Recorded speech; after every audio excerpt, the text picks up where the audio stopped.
अस्सलाम वालेकुम। अच्छा यार, एक बहुत क्रिटिकल सवाल है बड़े लोगों का ना, कि जी फरसान आप कहते हो जी कि प्लेयर निकल रहा है और पब्लिक फंस गई है, या प्लेयर बाई कर रहा है और पब्लिक बेच रही है। एक मेरी बात याद रखना, ये मैंने बड़े स्टॉक्स में देखा भी है। कभी आप ऐप के अंदर जाके ना ऑर्डर ब्लॉक्स को देखा करो, ठीक है। एक ऑर्डर होगा 100 रुपए का, एक होगा 50 का, एक लाख रुपए का, एक 10 लाख का चारा का ऑर्डर नजर आ जाएगा आपको। वो वैसे 10 लाख वाला कभी कभी नजर आता है, लेकिन आपको 5-5 लाख के भी ऑर्डर नजर आ रहे होते हैं, या 50,000 को तो लाजमी नजर आएगा ना। ठीक है। तो प्लेयर क्या करता है, जो लेफ्ट साइड पे नजर आ रहा होता है वो तो बायर होता है ना, राइट पे सेलर होता है। प्लेयर मुझे तो लगता है कभी बार वो ये भी करता है। पहली बात है, प्लेयर कॉन्सेप्ट में प्लेयर है कौन? ये वेल है, इसके पास बहुत पैसा होता है। ठीक है, ये मोटा लेवरेज पैसा कह लो, या it has big money. Okay. हम चूजे जो हैं, हम पैनिक कर जाते हैं। हम जब ऑर्डर ब्लॉक ऐप के अंदर देखते हैं ना, हम कहते हैं बच्चों जी ये तो गया, ये तो बिकने लगा भाई। वो आपको फियर में ले आता है। वो शायद क्या पता ऑर्डर ही ना हिट कर रहा हो, उसने अगर 42 की प्राइस, उसने 45 का सेल ऑर्डर लगाया हुआ है कि यहाँ पे जाकर सेल कर दूंगा मैं, ठीक है। तो वो आपको एक फियर में ले आता है, आपने उस फियर में नहीं आना।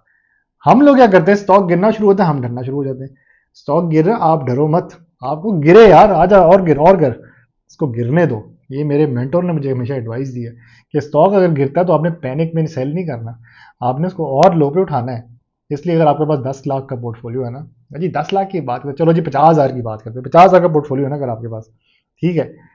आपके पास 30,000 इन्वेस्टेड होने चाहिए, 20,000 इसी डिफरेंस में होने चाहिए कि अगर आपका पोर्टफोलियो नेगेटिव पे भी जाता है तो 20,000 एडजस्ट हो जाएंगे, मतलब 20 तो नहीं, एटलीस्ट 40,000 पूरे एडजस्ट हो जाएंगे। पीछे 10,000 आपको एक्स्ट्रा पॉकेट में होंगे, ठीक है। या एक्स्ट्रा आप डालेंगे उसके अंदर।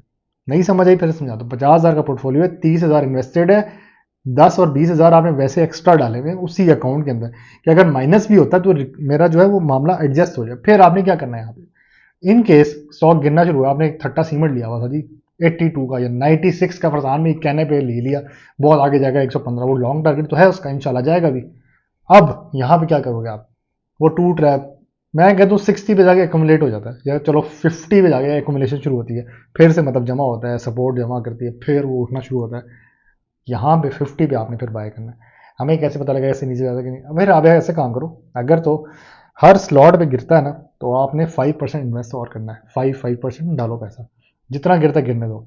आपने हार नहीं मानी। ये लोवेस्ट 48 तक जाएगा, थट्टा सीमेंट की मैं मिसाल दे रहा हूँ, ठीक है।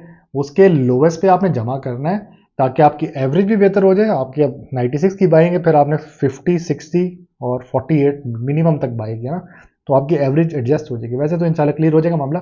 उस एवरेज को फिर आप रिकवर करोगे जब ये क्रॉस करेगा 100, फिर आप कहोगे आए है मजा आ गया जी प्रॉफिट का। ये कहानी होती है, समझ आई कि नहीं आई?